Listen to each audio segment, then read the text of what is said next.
Sinong marunong maggupit ng buhok? Meron ba sa inyo marunong maggupit? Ayun, sabi ko na ikaw magsasuggest eh. Maggupit. Serious sila, Ako din pagkapit. Manipis na to eh. Paano at siya i-reveal si Chad agad-agad? Paano to eh? Ang tawag dito undercut. Parang ang inisip ko nung nag-take na, bisi-bisihan ako kasi natatawa na ako agad. Bakit siya umiiyak? Wala, pwede tayo mag-gym. Si Kim, 3 minutes in, MMK na agad. Alam mo yung drama agad? Tululuha, ganun nakaharap sa may eksena na siya. Kumakain ng tinapay tapos umiiyak.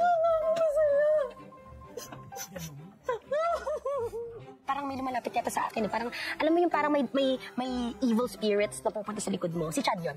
Yung gumaganyan na Pifi. Eh, alam ko na yun eh. Kilala ko si Chad eh.